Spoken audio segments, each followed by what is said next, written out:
Ça fait tellement d'années maintenant qu'on a des montres connectées qui ont fleuri dans tout le commerce que Google voudrait lancer leur propre petite révolution. Est-ce qu'ils vont réussir, est-ce qu'ils vont pas réussir, on sait pas. Mais dans tous les cas, on va vous dire tout ce qu'on sait sur la Pixel Watch. Alors on pourrait penser que Google n'a pas d'expérience dans le domaine des montres connectées, mais en fait si, ils ont fait un OS qui s'appelle Wear OS. Et cet OS là, il a été utilisé par beaucoup de constructeurs de montres. Et la grande question que tout le monde se pose, c'est quand est-ce que va sortir cette future sacrée montre connectée que Google ferait eux-mêmes avec leur propre matériel pour intégrer au mieux possible Wear OS? Bon bah d'après les dernières rumeurs, ça serait pour le premier trimestre 2022. Ça serait très rapidement. J'ai du mal à y croire, je vais pas vous mentir, mais en 2022, c'est probable.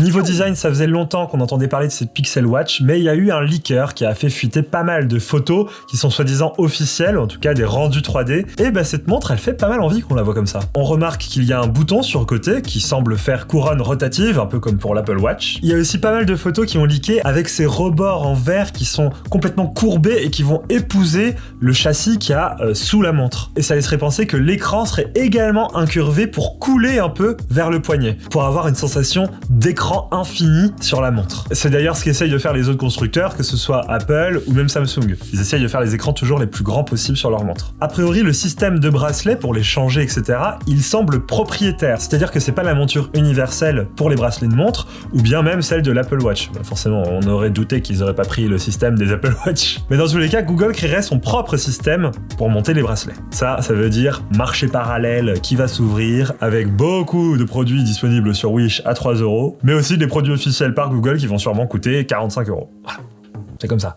Au niveau de ce qu'il y aurait à l'intérieur de la montre comme capteur, au niveau de la santé, etc., on n'a pas beaucoup d'infos, mais il y a des choses sur lesquelles on est certain. Déjà, le moniteur de fréquence cardiaque. Le basique, s'ils l'ont pas, franchement, c'est la honte. Et puis après, il y a tout ce qui est podomètre, des comptes de pas, suivi d'activités sportives. Mais la grande question, c'est est-ce qu'ils vont aller au devant de la scène avec du matériel ambitieux, comme la mesure de la saturation d'oxygène dans le sang, ou même le suivi du sommeil la nuit, ou alors des mesures plus ambitieuses comme l'électrocardiogramme. Et ben là-dessus, il va falloir que Google clarifie vraiment sa position. Est-ce qu'ils font une montre qui est ambitieuse en termes de capteurs, ou qui fait des concessions pour peut-être avoir un prix plus abordable?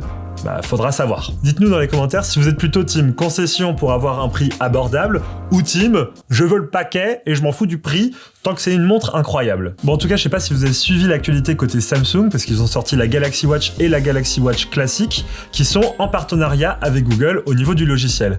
Mais Samsung n'arrêterait pas son partenariat ici, il ferait aussi un partenariat au niveau de la puce qui équiperait la Pixel Watch. Parce que jusque-là, c'était Qualcomm qui s'occupait de fournir la plupart des puces pour les montres qui étaient équipées de Wear OS. Mais cette fois-ci, Google se tournerait plus vers Samsung pour concevoir une puce qui serait gravée en 5 nanomètres afin d'alimenter la Pixel Watch. Alors, il y a des rumeurs qui disaient que ça allait être la même puce que pour la Galaxy Watch 4, c'est-à-dire l'Exynos W920. Mais d'autres personnes pourraient penser que c'est la puce Google Tensor qui avait été faite pour les Pixel 6, qui serait adaptée pour la Pixel Watch parce que c'est une puce qui est fabriquée par Samsung. Ensuite, côté autonomie, la puce de Samsung ne permettrait pas d'aller sur quelque chose de révolutionnaire.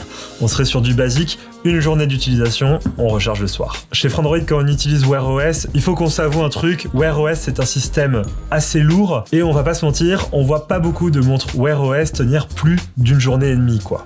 Niveau logiciel, on voit pas beaucoup de montres sur le marché utiliser Wear OS 3, il y a juste Samsung et ses Galaxy Watch 4 qui sont sortis récemment qui les utilisent. Et encore, c'est un Wear OS personnalisé puisqu'il y a une surcouche One UI Watch qui a été ajoutée par Samsung afin de personnaliser l'expérience avec notamment la lunette rotative. Là, on aurait Wear OS 3 pur jus sur la Pixel Watch, donc ce serait vraiment un Wear OS 3 dénudé de toute surcouche constructeur et donc on aurait vraiment l'essence même de ce que c'est faire Google. Donc de ce qu'on voit, ce sont des interfaces qui sont plutôt sobres, épurées. On peut notamment y voir une belle place laissée au dégradé de couleurs et des menus qui sont présentés dans des lignes ovales. D'ailleurs, comme sur Android 12, on pourra personnaliser l'accentuation des couleurs du menu et de l'interface selon le cadran, le fond d'écran que vous aurez choisi sur la Pixel Watch. Au niveau des cadrans de la montre, on a trouvé un cadran qui a été caché dans le code source de Wear OS et ce cadran, on le voit pas sur la montre de Samsung. Ça veut dire qu'il était prévu potentiellement pour la Pixel Watch